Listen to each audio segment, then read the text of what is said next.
Hello, everybody. I'm Sean Reynolds from Sportsnet, about to be joined by Ken Wade from the Winnipeg Free Press. Together, we are Kenny and Renny. This is the Kenny and Renny post-game show after Winnipeg Jets loss. I know there's going to be a lot of people out there who want to kind of like tear this down. I know I've already... You know what? It's good because I always get like a little bit of a thermometer, a reading of where the audience is at, because enough folks out there will send me messages to kind of give me their take on the game. And I know that there's a lot of people who talk about, some people were sending me messages saying the Jets are getting exposed at this time. And there's some people who are sending me messages saying, this means that the Jets aren't, what we thought they were, and all these kind of things. I see those as classic overreactions. I thought that this was just very simply a really, really good played game that was kind of one of those, like, I bring this up every once in a while. It's the Spider-Man meme, right? Like the Winnipeg Jets walk away from this game pointing at the LA Kings, and the LA Kings are pointing at the Winnipeg Jets, and it looks a little bit like the same thing. Like, I feel like the Winnipeg Jets ran into themselves on this night, and the Winnipeg Jets understood what it was like to be, put under duress, the way that the Winnipeg Jets consistently put teams under duress, right? Like and what I thought was very interesting about this game is, in the past, we've seen the Winnipeg Jets, when they get put under duress, it seems to be a scenario by which they get, like let's say the Florida Panthers game where they kind of got rolled over, or the Toronto Maple Leafs game where the Leafs just looked like they were a step ahead of where the Jets were. This, to me, very much looked like, the LA Kings going into one section of the ice, going into the Jets zone and kind of leaning on the Jets and churning and trying to make life hard on them. And then the Jets would go down the other way and they would do the same thing. And while the shots were very, very imbalanced in this game, I don't know that I necessarily chalk too much of that up to, carrying of the play, as much as I do that the LA Kings clearly went into that game. And I'm sure they watched Connor Hellebuck in that last game against the Minnesota Wild and thought, look, we just need to get lots of shots, lots of traffic on this guy. Clearly, the first goal goes in, get traffic in front, redirected. Connor Hellebuck doesn't have much of a chance. It's in the back of the net. So the theory works for them in that. On their third goal, just throw a puck to the net, redirects off a foot in the back of the net. They got their offense through volume, through just throwing it to the front of the net and trying to see if good things would happen. The Winnipeg Jets on this night, I think, are a little bit guilty of trying to get the perfect shot too often, but you shouldn't be surprised about that. The Winnipeg Jets are a team that has shown time and time again that they typically seem to outscore, the amount of shots that they get. The Jets are very selective in the things that they put on net. I think they're selective in what they put on net in an effort to maintain control of the puck. I think this is just the problem with that, is if you have a team like the LA Kings tonight who don't give you those golden opportunities the way that the Jets do to other teams. The Jets don't give teams those golden opportunities, those backdoor tap-ins, those goals that Connor Hellebuck really doesn't have a shot at. And the LA Kings were doing the same thing. So what you saw on this night was the LA Kings win a game against the Winnipeg Jets in which both teams were kind of getting into their grinding defensive style game. And the LA Kings win it because the LA Kings throw volume at the net and get to, a redirect. Every time a player redirects a puck, I look at that and I think, how often does that puck go in? If you give that player that redirect 10 times, how often does he redirect it to a spot where the goalie isn't? And then the goal that goes in off a flurry skate in the back of the net, how often does that happen, right? This is just one of those things where if you're the LA Kings, you think if you throw the puck on net enough times, good things are going to happen. And the Winnipeg Jets are a team that has survived this year and have thrived this year by being very, very choosy and picky with their shot selection. And they don't go and try and put 40 shots up on you. They go and they try and put up 20 shots that are really, really high quality. And on this night, LA wasn't allowing high quality.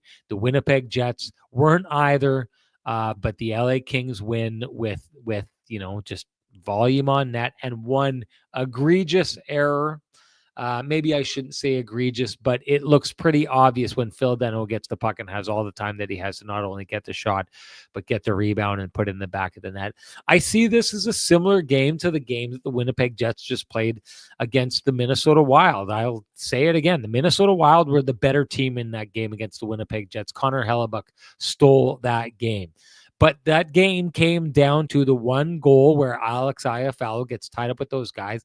And the, Minnesota Wild make a mistake, in my estimation, by deciding to ignore the hockey game and go after Alex Iafallo in this situation. This one is a little less egregious, but in my mind, Ken is going to say that it's a different thing, and that's fine. We can have disagreements. We've been through it before. We get to the other side of these kind of things, but I take a look at this situation and I see that the player in this instance, Phil Danault, he's got a man. The Winnipeg Jets are playing man-to-man. Cole Perfetti has his guy, and then he lets his guy go by him.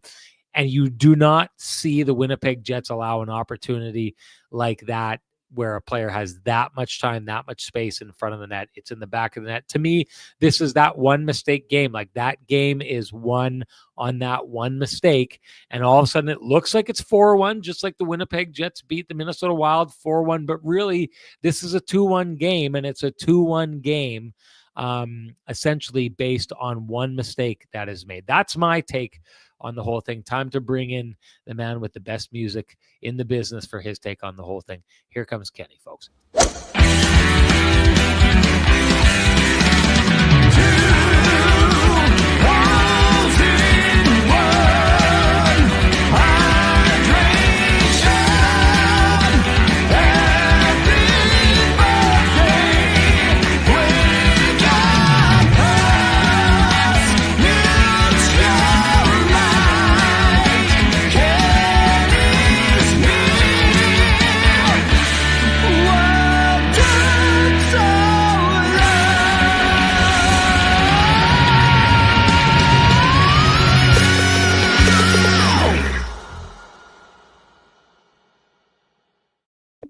Kenny, I had promised last show that I would show up to the show being a Vittorio Rossi man. I did not fulfill that promise. What did I say? What did I say? Yeah. And you told, hey, you know me better than I know me.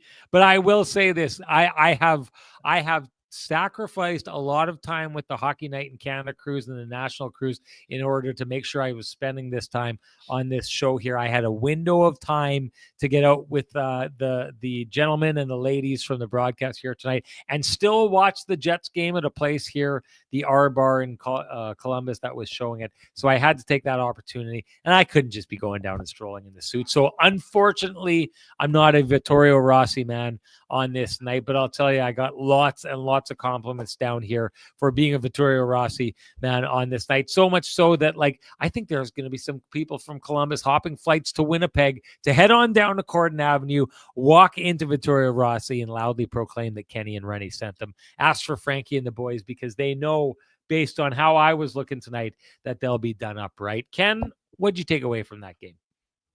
Not a whole lot. This was a game where the Jets did not have their fastball and didn't really recover. They were able to get onto the board with a power play goal, but they didn't have a lot of oomph in the game. I liked how it was handled afterward. I liked that Nino Niederreiter, wasn't going to go to the excuse vault. But I would say too, this, the differences between reasons and excuses is very thin, but the Jets look tired. And it's not just me saying this, Sean. Bruce Boudreau thought the Jets looked tired at this point of their road trip also. But again, they just didn't have their game. I love that Nino dismissed the question, said on to the next game. Every team is, most teams are giving the Jets their best, and the Jets did not have their best. And this, like you've said earlier, like the Toronto game, LA came with a great plan. They executed their game plan flawlessly, and the Jets didn't answer. They didn't get back into their. The structure wasn't terrible. It wasn't a shooting gallery on Hellebuck, much like it was previously. But still 24 shots against through two periods. I think I looked at the high dangers here at 5-on-5, finished 11-7 for LA, and I don't know about you, Sean, but I don't know that I counted 7 high danger chances for the Jets. And like, do you think they had 7 high danger chances at 5-on-5? Yeah, I don't think so. No. And 7 in the first. No. No, sorry. 3 all in the first. Kings 7-3 in the second. 1-1 in the third. So 7 total. I don't know. I guess maybe it's not as high a number. I mean, the Jets are a potent offense when they're flying, but they just didn't have their speed, and not just their speed in the offensive zone, Sean. I didn't think they had their speed in the neutral zone with the back pressure. I didn't think they had their speed in the defensive zone. They weren't able to kill plays at the rate that they normally do. They weren't able to have as much back pressure to generate scoring chances, and they didn't get enough pucks behind the Kings' defense. And that's also a testament to the way that the Kings play. They're the best team in terms of shot suppression in the NHL. They give up the fewest. And today, after getting their asses kicked by the San Jose Sharks, and in a game where they led, I think 2-1 in the second period before the roof caved in, they committed to their structure. They played a far more desperate game, which is how Nino Niederreiter described it. And the Jets didn't match the desperation for me. So again, this is my friendly reminder that not every game is a referendum, and this doesn't mean the Jets can't play well when it matters most. They've played well. They just literally beat the second best team in the NHL. Was that their best? No. But in the third period, they did play their best and sort of left the Wild in the dust. The Wild got frustrated. But Sean, I think you touched on it earlier. Much like the Wild got frustrated by the Jets on Monday, the Jets were frustrated by the Kings today. And again, didn't lead to snake charm or hockey or anything like that, but they just didn't generate enough to really make a push. I wouldn't say there was no pushback in this game. That's not how I viewed it either. But they didn't have that push that we're used to seeing. And having said all of those things, Sean, the Jets had 2 power play opportunities in a game they didn't really have a lot of business hanging. They did a good job of hanging around, let's put it that way, but the 2 power plays didn't generate what they needed to in order to make it a one-shot game. And I mean, ultimately this is very simple for me. Although David Riddick deserves a lot of credit for recording his 100th NHL victory today, Sean, the Jets did not make life difficult on David Riddick, quite frankly. 14 shots in the game, 13 saves. They didn't get enough traffic. They didn't get to the hard areas enough. And when you don't get to the hard areas enough and you're not skating the way you normally do, life can be a little bit more difficult, is sort of how I viewed that one. And we'll get into the other stuff in a second. I rewatched that goal on the wide lens, and my viewpoint has shifted from when we last corresponded via the text message, and I just put it that way. Okay, there's another way you could put that. Yeah, you were right the whole time, but I needed to see it. Yes, yes, mark it down. You saved admitting it for a late night, Kenny and Renny. See, what I wanted you to say was you were right and I was wrong. Is what I was. I wasn't wrong. I told you that I needed to see the wider view. I needed to see the wider view. Anyway, so sorry, this is too inside baseball. So let's just get right into it. Well, why don't we talk about that specifically then and say so to me, I think that this is the key play of the game. To me, this is almost a mirror game. It's funny. I talked about the LA Kings basically going out and playing the kind of game that makes life miserable on the Winnipeg Jets, just like the Jets make life miserable on the opposition. And so the Jets got a real taste of their own medicine. I always say that, it's the Spider-Man meme, the 2 Spider-Mans who are pointing at each other and like, hey, you're me, I'm you. So on. This game to me is the Spider-Man meme. It's the exact opposite, the mirror game of what we saw against the Minnesota Wild, right? Like 2 teams that were kind of grinding and going at it. But in that game, it was a glaring error that was made by the Minnesota Wild that allowed the Winnipeg Jets in a game that they were, barely hanging on in to suddenly take the lead and kind of change everything in that game. I thought it was similar in this game, except it's the Cole Perfetti situation. So, which is what you're admitting to. So if people want to see that play, I think the Jets are defending phenomenally, like it's a rugby scrum. And I'll give this to the LA Kings. The LA Kings, to me, were very accepting of the fact that this game was going to be a grind tonight. If this is the St. Louis Blues tap out early in the second period of this game, and they say, just take it. Whereas the LA Kings realize that every time they touch the puck, they're going to get hit and they're going to have like half a second with the puck. And their job is just to move the puck a little bit further down the ice. And then they take the hit, and then the next LA King player goes and grabs that puck, and they know that they've got a half second with the puck, and then they're going to get hit, and then they just move it down the ice. And if you go back and watch that second goal that the LA Kings score, they just like grinding, push it up the ice, push it up the ice, push it up the ice. They get it down into the corner. And then all of a sudden, this is just how fragile the ecosystem is of a team like the Winnipeg Jets or a team like the LA Kings, where you just got to do the right thing over and over again. And as soon as someone glaringly doesn't do the right thing, it can all fall apart. And what happens in that play is Phil Danault pushes the puck forward. The next player goes in to get it. Cole Perfetti engages with Phil Danault. They run into each other, and then Phil Danault continues on towards the net, and Cole Perfetti just stops in that situation. And then by the time he kind of realizes what's happening, Phil Danault is wide open in front of the net. Cole Perfetti turns and starts chasing him, and he's nowhere close. He doesn't have a chance to get to him to stop the shot. He doesn't have a chance to get to him to stop that next shot to chip it in the net. And basically Phil Danault gets it, puts it in the back of the net, and that's it. That's your game-winning goal. And your game-winning goal, listen, this is how airtight the Winnipeg Jets are this season when it comes to defense. Because is this glaring? Yes, it's only glaring because the Winnipeg Jets rarely make this kind of mistake. This kind of mistake is made numerous times in the NHL every single night by a number of different teams. I covered this game tonight between the Columbus Blue Jackets and the Montreal Canadiens, and the first goal of the game for the Columbus Blue Jackets is a glaring play where Morgan Barron's brother Justin just lets his guy go to the front of the net, and suddenly it's in the back of the net. This happens all the time. You're just not used to seeing it if you're the Winnipeg Jets, because they don't do that. But in this case, it's Cole Perfetti who lets his coverage slide. The Jets like to play a man-on-man system. He's got his man, and then all of a sudden he doesn't, and that's the game. Yeah, bang on. Sorry. And so just for a little bit of context. So initially, when I just saw the goal in real time, what I was wondering to you was, if Morrissey's in the corner, I often expect the other defenseman to be in front of the net, but Dylan DeMello is engaged physically with Laferriere along the board, so he's got his man tied up perfectly. Morrissey makes a read to go to the corner, and he's got his man.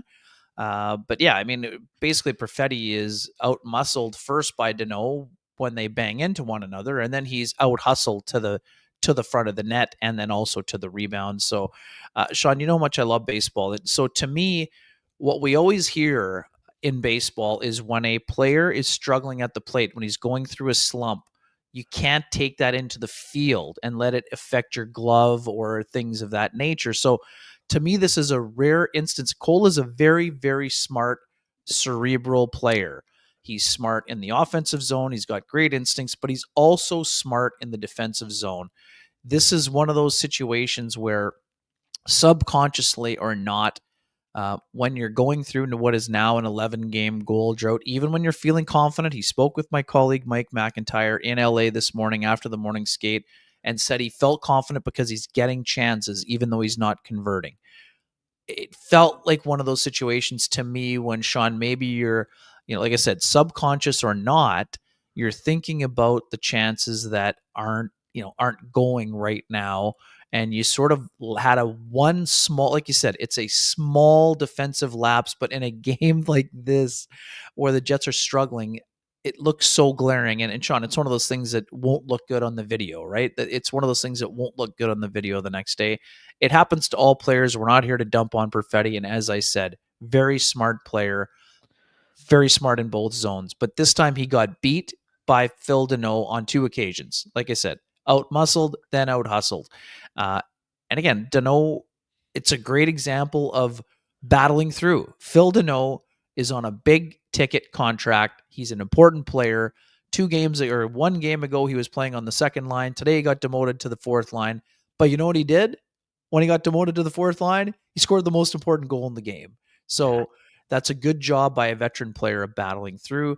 This doesn't concern me with Perfetti. It's something that it's a learning experience. You'll look at it and know that in that scenario, you can't get beat in that kind of a game. So anyways, it was a mistake. Mistakes happen by all players, but it looks glaring in this game, obviously, because of the way the game was played. And quite frankly, the Jets never really recovered, even though they do have the power play goal, but they never really got back.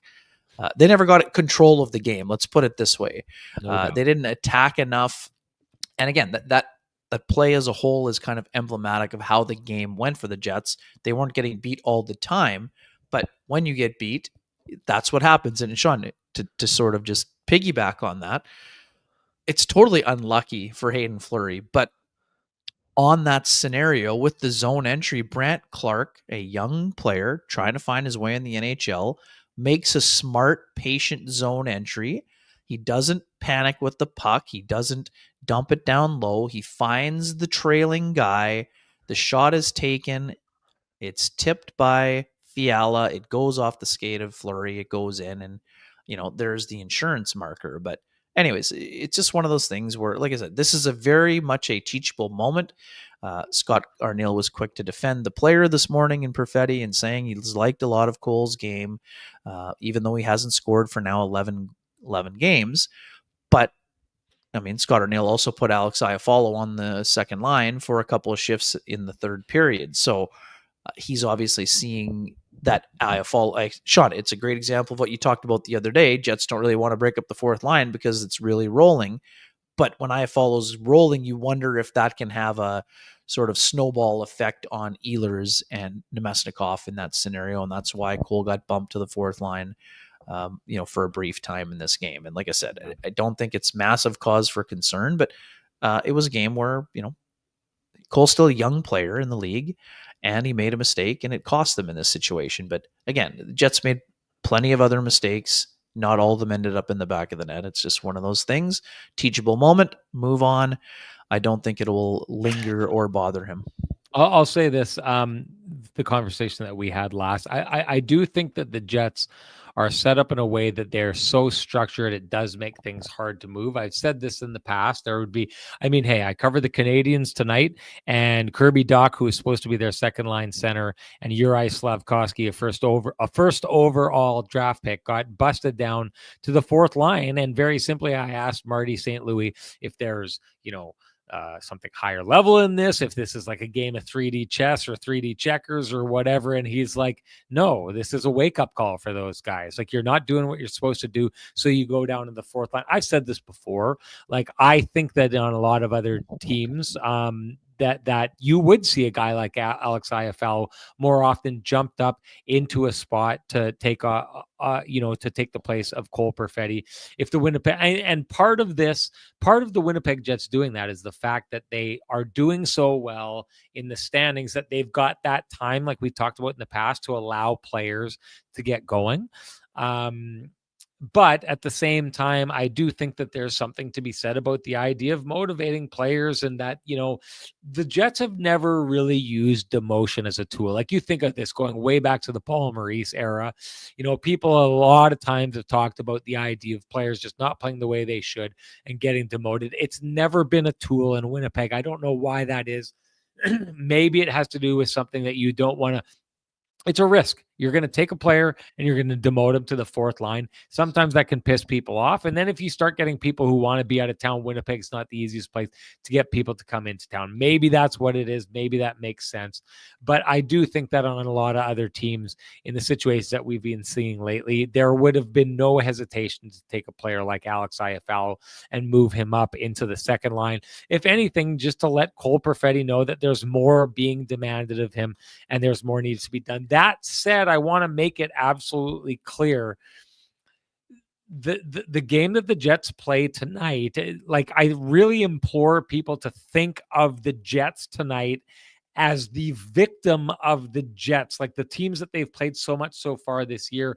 There's so many moments in those Jets games where there's just one tiny little error that the opposition makes and the Jets make them pay for it. Sometimes it's just an icing, right? Like the hey, I'll tell you this right now. There's the Jets get their goal on the power play, and what happens, the reason that power play happens is because the LA defenseman has the puck and he's got a clear outlet to the other defenseman to alleviate the pressure. And what he does is he flips it out to the Jets defense, who grab it, turn it straight back up ice so quickly while LA is trying to change. And while LA should have maintained possession, they give it away. The Jets are smart. They push it back up ice.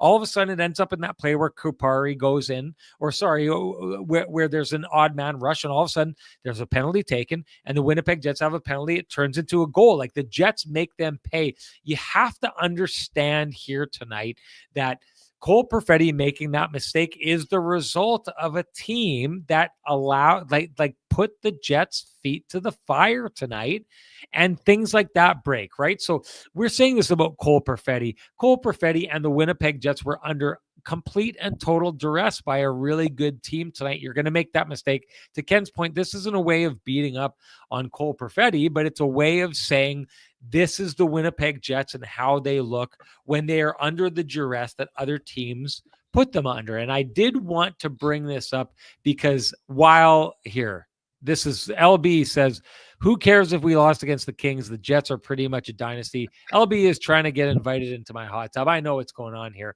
I'm not going to fall for this. I'm going to go in the other direction and go to Doug Henderson and say this, who Doug Henderson says, against better competition, we are only 500. This, to me, is a very fascinating and a very interesting take, worthy of saying, Doug Henderson, I'm in Columbus right now, and if I looked on my security cameras, I'm pretty sure you're in my backyard in my hot tub, because there's no such thing as a cold take in an Arctic Spas hot tub, and this is a red hot take. So you know what to do if you've got cold take. Doug Henderson doesn't have to worry about that. You go get to an Arctic Spas hot tub as quick as you can. Be like me and get the Spa Boy package, and you can do that by heading on down to Arctic Spas and going to see my boy Dustin, who will take care of you, because no doubt he took care of me. But this is an interesting one, because I'm going to say this. Last 7 games the Winnipeg Jets have played, they've lost 4. They've won 3. One of the 3 that they won, and listen, I'm always at odds with Jets fans on those games where the Jets don't show up and Connor Hellebuck steals a game and does superhuman things, and people say we don't need to apologize for having a good goaltender and all this kind of stuff. 4 losses in their last 7 games. One of their wins comes against a Minnesota Wild team that absolutely and unequivocally outplayed the Jets, but the Jets win that game because their goaltender steals one.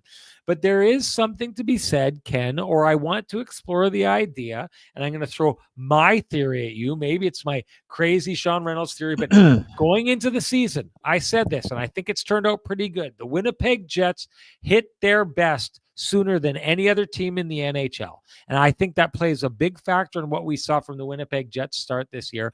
I wonder, Ken, your thoughts on the idea that the rest of the league is starting to roll into form, and what is happening is the Winnipeg Jets are now being tested in a way they weren't tested at the beginning of the season, because they were a team driving in 5th gear against a lot of teams, some of them who were in 2nd gear, some of them who were in 3rd gear. And now the Winnipeg Jets are starting to see, 2 months into the season, at the quarter pole of the season, a lot of teams that are starting to figure themselves out. And if anything, we know from what just happened with the LA Kings against San Jose that they're not always at their best. But I think the Winnipeg Jets are starting to see teams that when they need to elevate to their best, they can. And so the Winnipeg Jets in 5th gear are starting to see a lot of other teams putting into 4th, 5th gear as well.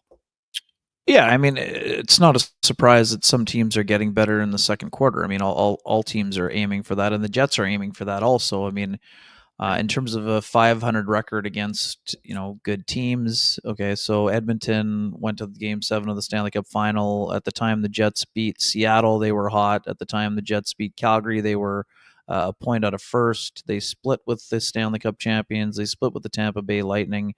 They have victories over Colorado and Dallas. The Rangers are going through a funk right now, but they're 1-0 against the Rangers, who won the President's Trophy last year. They've beaten the Minnesota Wild 2 times, though one of those times they were fortunate to do so, absolutely. But I don't see evidence that the Jets are 500 against good teams from Doug. I mean, lately they're, like you said, in the last 7, they're 3-4. That's true. But I mean, again, I would say that this stretch of games was always going to be about survival for the Jets. But again, we're going to be learning plenty of things when we move towards games 24 through 41, and then 41 through 60, then 60 through 82. That's always the way it's going to be. The Jets have lost 5 games out of 23, and our team's catching up.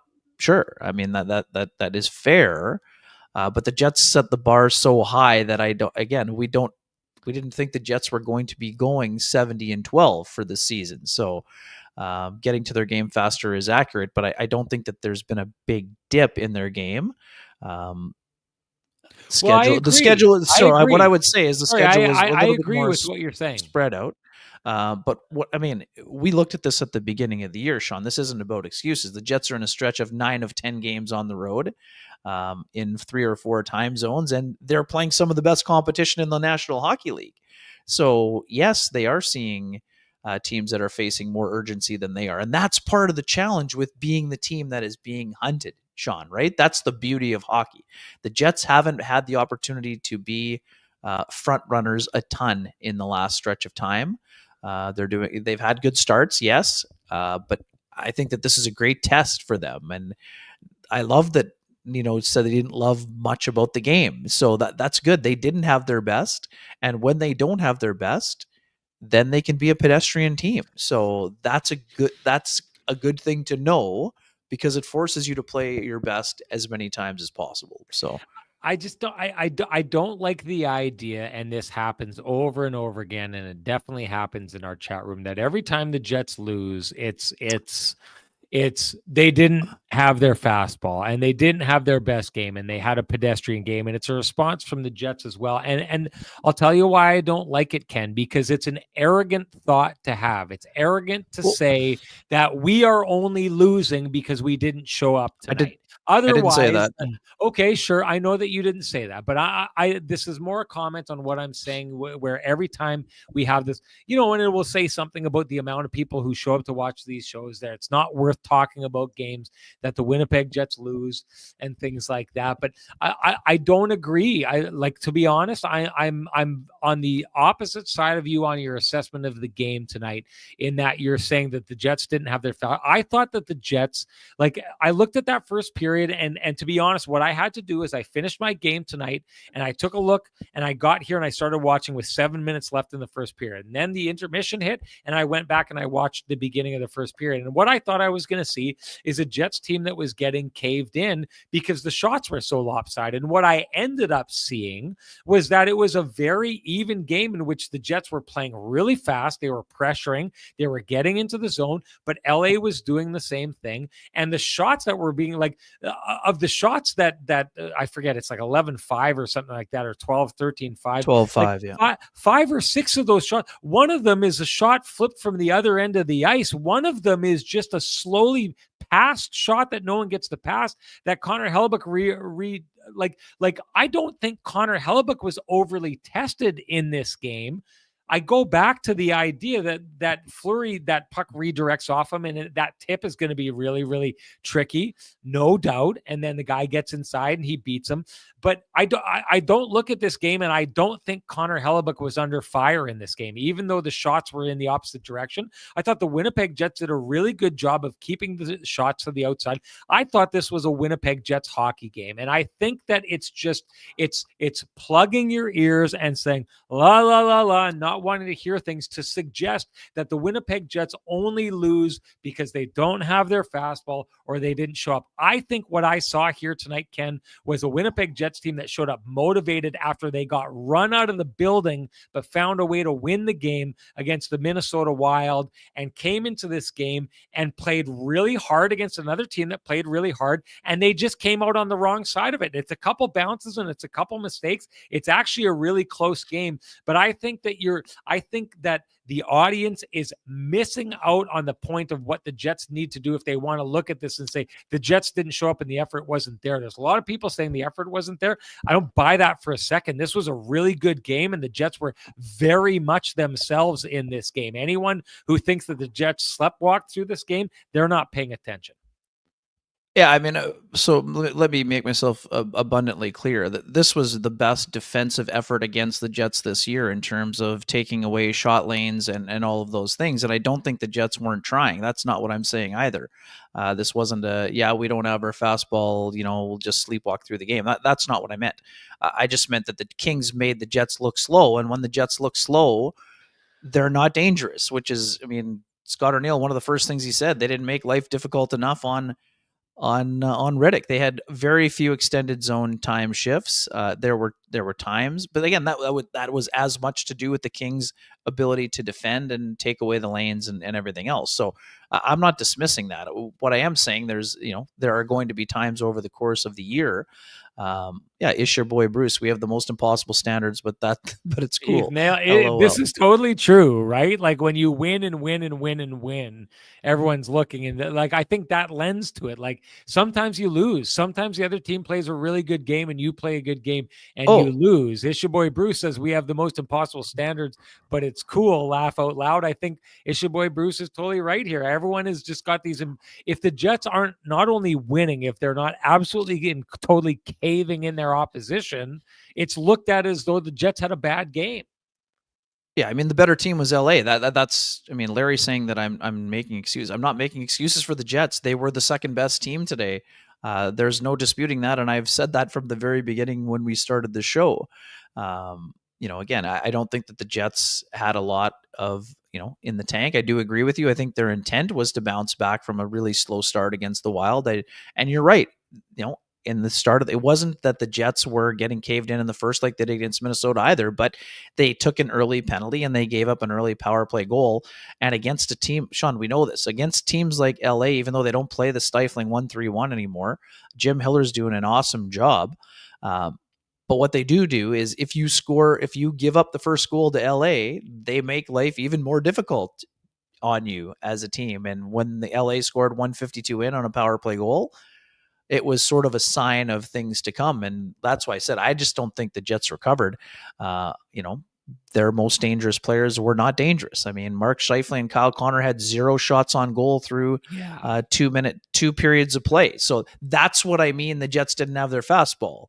Their best line was not effective in the game. Gabriel Velarde was very effective in the game. Lots of back pressure, lots of involvement. We know he doesn't like the way that things went down with the trade. He played incredibly hard. I love the way that he played, but that line was not buzzing. And I'm not just laying it at their feet either, but the second line wasn't really buzzing either. And just sort of to close the things out on Perfetti, great scoring chance, rings it off the post. That's literally his only shot attempt in the game. So the Jets scoring lines didn't generate enough, and their checking lines, did what they could. Let's just put it this way. Rasmus Kupari was probably the Jets' most effective player. He drew 3 penalties. One of them was a penalty shot. But the Jets need, as much as it's good for them when Rasmus Kupari is an impactful player, he can't be their most impactful player in a game like this, Sean. Right? I mean, that's no offense to him, and I don't think any would be taken, but I love the way he used his speed today. But the Jets didn't have as many or enough of those guys to, carry the torch in a game like this, where they needed a Herculean effort to sort of punch holes in that defense. They didn't get enough from their 2 scoring lines. Right. Okay. So, let's do this. Let's give the a kind of moderated Pristine Roofing wake up call to the Jet stars on this night, who you're right. They would have needed more from them in order to succeed on this night. So it's obviously time to give North End Rick the Pristine Roofing wake up call. And I love doing it on nights like this, because this is when the Pristine Roofing wake up call would mean the most. But give North End Richter Pristine Roofing wake-up call at 1-204-981-6289, or you can get a hold of Pristine Roofing directly at 204-237-7663. They're the people you want to get down to your place to take a look at any roofing, siding, or exterior needs that you have. And I was couching that a little bit there, Ken, because as is pointed out, Brady here says 55 looked not 100%. Dorian Wasake says something is glaringly wrong with Scheifele. A little bit behind the scenes to pull back the curtain here. I got a phone call from someone who shoots hockey games and at one point shot Scheifele in one of the games that we've seen here, and has told me that at the point after he stopped taking face-offs, there was definitely something on the bench that cameras caught and showed that he was like, this is a way of me coming and saying, Ken, something that I think people pretty much know. Scheifele's dealing with something right now, and I'm wondering your idea on how you think it's affecting his game. Yeah, I mean, and this is why I brought it up a couple games to you, right? A couple games ago. Again, I think Mark is playing hard, and again, I think the Mark makes one of the. This is another great subtlety. We talk about the subtlety of Mark's game all the time. Sean, he won't get an assist unless they change it eventually. They haven't changed it yet. But Gabe Vilardi's goal doesn't happen without Mark Scheifele, right? He doesn't get an assist on the play, but he goes in with I want everyone to go back and watch the goal again. I watched it about 8 times. He goes in with a swooping one-handed poke. David Riddick thinks he has the puck covered. After Vilardi makes the first spin move, the puck is laying under the stick of Riddick. Mark either gets the puck or pushes the stick enough that it shoots the puck back to Vilardi, which is the only reason why the goal happens. Now, again, things happen prior to that to get the initial chance. But even though Mark is dealing with something, he went to the hard area and he makes a really smart and subtle play that leads to a goal. Now, at 5-on-5, that line was not as effective. And, those games, are going to be hard. They're not going to be getting 8 shots a game every single night. But that line didn't get enough from the collective, even though, like I said, I think that Gabe Vilardi was very involved. Mark didn't have as much offense going, and neither did Kyle, which is rare. Kyle's had an exceptional start to the year. A lot of people, I got a note today too saying, and some people have said in the chat room here, we don't know the severity of the injury. We, like you said, we think it's something between the arm and shoulder.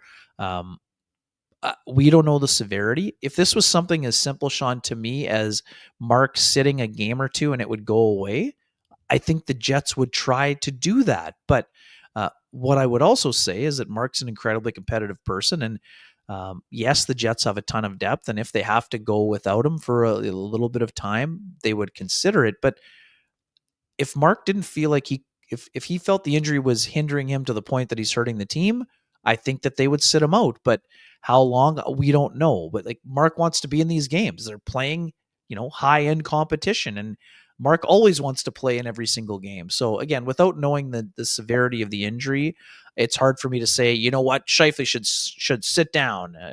That's not really how I see it at this point. Now, if it starts impacting his game more, we'll see what happens. But I'm not at the point where I'm saying, Mark is a detriment to the team. That I don't see at all right now. But I don't think he has, again, he also had the 9th hat trick of his career, just over, what is it, 2 weeks ago now? I mean, it's not even that long, right? It was a week ago, the game against the Panthers was in Winnipeg. So yeah. Anyways, let's just let it see how it develops a little bit longer before we start making, bold claims about what the Jets should be doing or what Mark should be doing. I would say this, and this is obviously not 100% because there's human error involved in all these things. But Brady says the question is, why play if you're not 100%? It's November. Get healthy. It's a long season.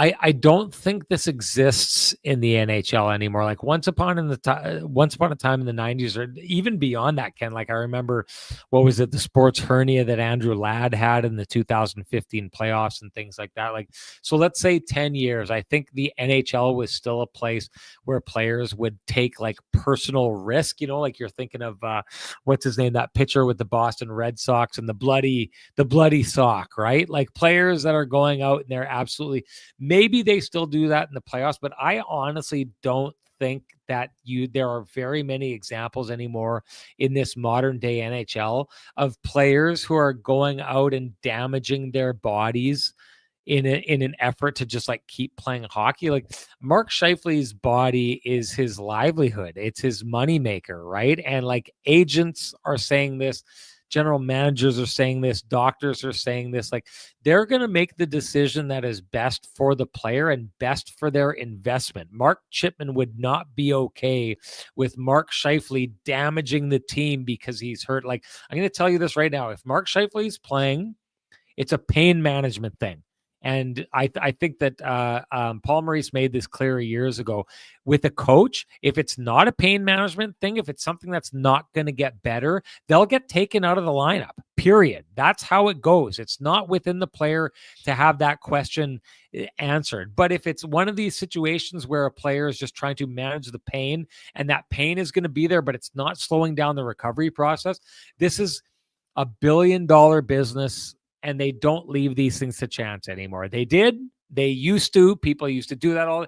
Heck, we won a senior hockey championship with a guy who scored the game. Mike Gruinski scored the championship winning goal on a broken foot. Like, I don't know. Maybe you'd see that in the playoffs now, but I don't know how often you'd see that in the regular season. That kind of hockey just doesn't exist anymore. So the idea that Mark Scheifele is selfishly playing through a situation that is damaging himself and damaging the team, I don't see that the coach would allow this to happen. I don't see that his agent would be interested in this happening. I don't think the doctors would be okay with it.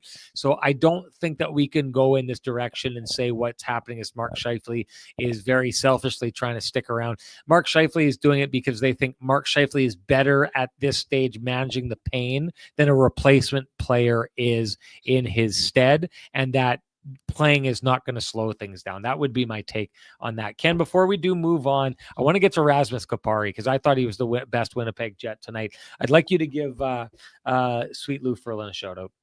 You bet. For folks who have realty needs you'd like to have met, contact our main man, Lou Ferlin, at Royal LePage Dynamic Realty, 204-791-9971, or at the office, 204-989-5000. His email is lou@louferlin.ca. That's LOU@LOUFURLAN.ca. Lou Ferlin, excellent realtor, excellent human being, and excellent supporter of the community, including this podcast. So I like this comment by Brady, who says, I feel like an arm/shoulder/wrist injury makes no sense to play with. If you can't take a draw, can you properly shoot/pass the puck? This is a great question. And it's kind of the point I was saying before. I think what this means is Mark Scheifele is not capable of taking draws the way he would take at his best. So you say, what is a better replacement for him? The better replacement is to have Gabe Vilardi taking those faceoffs. Can Mark Scheifele shoot or pass as well as he can at his absolute peak? I would suggest the answer is no, but the question is, if you take him out of the lineup and put someone else in the lineup, is that replacement player and the chain reaction of putting David Gustafsson at the bottom of the lineup and then maybe moving, Vladislav Nemestikov to the front, to the top line. And then, however you're going to shuffle maybe Kupari to the second line. The question becomes, are you better as a team? Is your replacement better than Mark Scheifele? And I think the Jets are answering that question by leaving him in there. So they're saying you're not going to get worse. And we still think that even though you can't shoot like Mark Scheifele can shoot at his best, and even though you can't take draws like Mark Scheifele can at his best, and even though you can't pass the puck the way Mark Scheifele can at his best, Mark Scheifele at 60% is still better than Rasmus Kupari or Vladislav Nemestikov or whoever the chain reaction creates in that situation. You're still better off having Mark Scheifele in the lineup. Although I can say all those things, and then we sit here and we talk about the fact that top line didn't get a lot accomplished tonight. Mark Scheifele didn't get a lot accomplished. So the debate is worth it. I'm not saying that it's a ridiculous question. I'm answering it the way that I would imagine a coach would answer it. And this, to me, is the philosophy that they would be operating under. Anyways, I wanted And to sorry, just say, very quickly, just to wrap a bow, like legit 0 shots on goal for that line except for Velarde, and the one shot that Velarde had was on the power play. So I mean that's a rarity that all 3 guys would be shut out. I think it was 2 shot attempts for Connor, 3 for Scheifele. So that just is so rare again for those guys. So, and again, the injury is a factor, maybe for sure, but I don't think it's to the point where he needs to be pulled out of the lineup here. Yeah, so I would say this as we transfer to Rasmus Kupari, and we got to get through this as quick as we possibly can here, Ken. But the faith that was, so to me, there's three guys that stand out that Scott O'Neill had a lot of faith in, like planted a flag, faith in players coming into this season. And one was Nikolai Ehlers, one was Cole Perfetti, and the other to me was Rasmus Kupari, who had kind of fallen out of favor, fallen below, in my estimation, David Gustafsson in the on the ladder for the Winnipeg Jets, and he was given an opportunity that has really paid off for the Winnipeg Jets. Tonight is an example, but speaking of something really paying off, if you're looking to pay off high interest credit cards or debt, we suggest you go talk to our friends at Cambridge Credit Union about their payoff loan. They can show you how taking out a loan to pay off your debt actually gets you debt free faster, and you can save thousands of dollars. Go to cambrian.nb.ca to book an appointment online. Ken, from the penalties that he drew, from the effort that he was giving, I don't think there was a Winnipeg Jet who was more impressive on this night than Rasmus Kupari. Am I right or wrong? Oh no, bang on. That's sort of again. I don't want to dig into this, but I know that whenever the Kings and Jets will play, there will be lots of folks thinking about or discussing Pierre-Luc Dubois, and it was a Duboisian night for Kupari in terms of engagement and drawing penalties and being involved. And I know some people are getting on him for the penalty shot. It was a great move. Riddick just stuck with him. He went for a legit fake. He looked like he might go to the backhand, and then he outweighted or tried to outweight Riddick. He got the puck wide enough, but by the time he committed to going that wide, his only move is to get it outside the pad, and Riddick just pushed across, got the left leg out, and made the save. So I don't think, we often talk about, if Rasmus Kupari was a little better finisher, he could easily be a double-digit goal scorer. He actually makes a really good fake and a good move, but the goalie makes a better save. So I love the way that he was involved. Drew a couple penalties against Alex Turcotte. I mean, Turcotte didn't like one of them, but everything was pretty obvious. And I mean, Clark slashed him on a breakaway. So the penalty shot to me was pretty obvious. The 2 other penalties I think were pretty obvious too. So when Rasmus is using his speed like that, that is, that's a good sign for the Winnipeg Jets. And Sean, quite frankly, Kupari has to play like that in order to stay ahead of Gustafsson on the depth chart. That's his biggest advantage over him, right? Is it not? Sure. Yeah. Because Gustafsson is a very strong defensive player, worked on his skating, but Kupari, Mike Johnson said this the other day, Sean, Rasmus Kupari is legit one of the faster players in the NHL. Yeah. It just hasn't always translated. It hasn't always translated into offense. We've talked about that storyline ad nauseum, but he's generating chances for that fourth line, and that's important for them. So anyways, I think it was a good game for him, another step forward. But if he can get to the point where he's not just generating but producing a little bit more offense, then he might be able to improve his lot in life in terms of maybe moving up the depth chart to a third line at some place down the road. Players are always trying to get better, right? So I'm not saying there's not a place for Rasmus Kupari to go, but I think Rasmus Kupari has showed us over and over again who he is. I mean, he's a player who can generate opportunities for himself, but he's not a player who can finish on those opportunities, right? That's just who he is. I mean, the law of averages tells us that Rasmus Kupari is only going to finish on a certain amount of opportunities that he creates for himself. His numbers over the years of playing suggest that. I think Rasmus Kupari is exactly who he's shown us what he is. He's a really fast player who makes life miserable for the opposing team, who can create opportunities for himself every once in a while. And when he creates those opportunities, he's not very likely at all to finish on those opportunities. That's exactly who players are. I will say this, and I'm just going to say this quickly because we got to really get going here, Ken. He did a really great job. I like the way that he drew his penalties tonight. I like that they were legit drawn penalties. I'm just going to add this in there because I like the game played in an honest manner. I did not like the penalty that Dylan DeMello drew on the night earlier on. I think it's one of those ones that, a ref looks at afterwards. I mean, good on him that he takes a penalty and is able to even up that penalty right away. But that is a dive. It is an obvious dive. If the ref falls for it, I always think this: refs fall for dives in the moment, but they go and they check the tape afterwards. And I can't help but think that the idea of diving and playing the game in a dishonest way, which is Dylan DeMello plays his entire game in an extremely honest way, but that is a lot. I mean, a dive is a lie. You're lying to the officials on the ice. He throws himself to the ice in a manner that is not at all in correlation to the little kind of jab that he's given by Tanner Danault. And I just can't help but think or worry that those are things that come back later on when that ref at some point remembers that happens. Yes, in the moment in that game, you get away with it and you may look at it and think, wow, what a great play. Dylan DeMello took a penalty, but was able to erase it and make it even. I just think at some point, you didn't pay for it in this game. I think you pay for it at some point down the road. Anyways, Ken, we don't even have time to give you a response to that. We got to get into the Johnston Group Got You Covered play of the game. What do you got?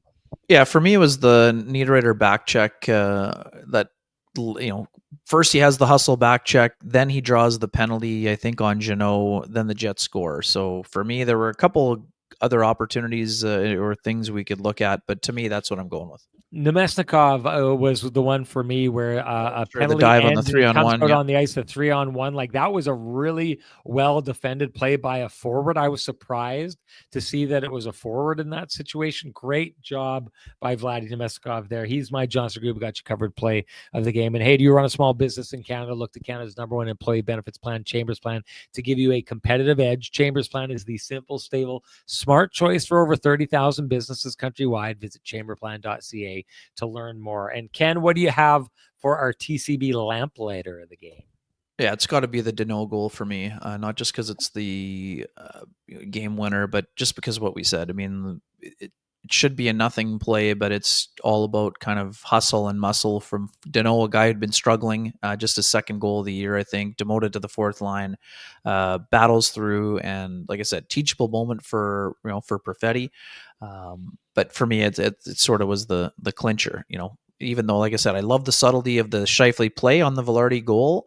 Another power play goal for the Jets, top ranked power play, but I think it's the Danault goal for me is the Lamplighter. Yeah, I'm gonna have to give it to Kopitar on the first goal of the game, and only because if you're I can tell you right now, the conversation before that game was, look what Connor Hellebuck just did in that last game. We got to get in his eyes. We got to tip pucks. We got to make life miserable for him, because if he sees it, he's gonna save it. And they go out immediately in the game and get the kind of goal I'm sure their coach was calling for. So for me, that's the Lamplighter of the game. But it doesn't matter what I think. It matters what you think. Share with us your hashtag TCB Lamplighter of the game. You're automatically entered to win a frosty, delicious 8-pack of Lamplighter Amber Ale, brought to you by our friends at TransCanada Brewing Company. If you can't wait for Kenny and Renny to gift you yours, head on down to TransCanada Brewing Company at 11290 Kenneth and join them in their tap room, where they've got great beers, great food, great people, great atmosphere, and just all the beers you could ever hope for. And that brings us to our winner, and that would be Coachy 51. You are the winner of the Lamplighter. So direct message me at SN Sean Reynolds. Send me your full name and your email, and I will have I will send you a voucher for a frosty, delicious 8-pack of Lamplighter Amber Ale. It is the nectar of the gods. And Ken, your hashtag the keg save of the game. What do you got? I think Hellebuck was, again, strong in this one, 29 saves. I think there's one on Fiala that caught my attention here, but you may have one to override me here. No overriding. I agree with you 100%, but it doesn't matter. Doesn't matter what I think. It matters what the folks at home think. Share with us your hashtag the keg save of the game. You're automatically entered to win a $50 gift certificate usable at any of the 3 fine keg locations here there in the city of Winnipeg, each location finer than the last. And the winner from our last show, that would be Red River Rebel. So again, Red River Rebel, you know what to do. Direct message me at SN Sean Reynolds. Send me your full name. Send me an email, and I will have the folks at the keg send you a $50 gift certificate usable at any of the 3 fine keg locations there in the city of Winnipeg, each location finer than the last. Ken, anything to say before we get out of here? Yeah, just one organizational thing for the Jets. The Manitoba Moose named their 12th captain in franchise history today. I covered the Moose for a long time, and we've also covered Dominic Toninato for a long time, and I think it's a very good choice by the organization. Toninato is a guy who thinks highly of the community, has made it, his family enjoys it, and this is a guy who works incredibly hard, and he is a very deserving captain. Ashton Sautner and Mason Shaw, the alternates, but it's a stick tap type of scenario for Dominic Toninato being named captain of the AHL affiliate for the Jets. Yeah, I'll tell you this. The Winnipeg Jets scouts, their organization, they absolutely adore Dominic Toninato. I'll tell you that much. I heard the scouts talk about him before. This is a guy that they don't just like, they root for. So it makes sense that he would be named the captain. A guy that they brought into the organization, spent a little bit of time with the Jets, but I think they just think that having him around makes either the Jets organization or the Moose organization a better place. So that makes a ton of sense. Anyways, Ken, next game, when is it? Friday in Vegas, but Vegas. because of Thanksgiving, it's actually only 7:30 our time, so we don't have a Kenny and Renny after dark. It'll be a more close to the usual time. There you go. Though you're traveling again, so safe travels, my man. I'll be doing it from LA because I will be in LA to cover the Ottawa Senators and the LA Kings, the team that you just saw here tonight. We'll see if they have a letdown after they play the Jets, like we see a lot of teams do after they go play the Jets. They get up for the Jets and then they fall down afterwards. It's one thing I wanted to say. I didn't have the time to say it. There's times in the past that I've disagreed with the chat room where they said, oh, the Winnipeg Jets always get the other team's best. I don't think they always do, but to me, like, I analyze games, right? I take a look at what's happening out there, which is why tonight I'm, vastly against anyone who's saying that the Winnipeg Jets didn't show up tonight. I think the Winnipeg Jets came and played hard, and they lost to another team that played really hard. But I did not buy the idea that every time the Jets played someone because they were in first place, they were getting the other team's best. But I will admit to the idea that there's a lot of teams out there that come in and they say, okay, we need to get up for the Winnipeg Jets. And I completely and totally think that was Minnesota last game. I think it was LA the last game. I think it was the first game for the Florida Panthers. So I do think it is happening quite often. I don't think it happens every time, but I especially think, like, look, the league's attention has been caught by the Winnipeg Jets and what they've done so far this year. So you are getting that. There's not this thing, like, if you think about last season when the Jets were in first place, how many teams rotated in and out of first place? And do you really think every team in the league is like, oh, they're first place now, we got to give them their best? I think right now, what you saw from the LA Kings was a team that went out the last game and was not at their best against the San Jose Sharks. And they gathered themselves and they gave their best effort on this night. So I just wanted to make that point. I would also like to make this point before we go. If you appreciate the conversation happening in this space at 1:38 in the morning, 2:38 where I am, where I have to fly tomorrow. I've actually have a job here, folks. If you appreciate the conversations happening in this space, I would implore you to appreciate our sponsors who fight to keep the conversation going in this space. For us, that's Vittorio Rossi, Pristine Roofing, Cambridge Credit Union, Sweet Lou Furlan, Arctic Spas, the Johnson Group, TransCanada Brewing Company, and the Keg. Thank you to them. Thank you to all of you folks who take the time to come and spend some time with us at 1:38 in the morning. We appreciate it so much, as I appreciate you, Ken, and everything you do. Let's just do it all over again a couple days from now, Friday, when the Jets, another stiff test against the Vegas Golden Knights. Bye, everybody.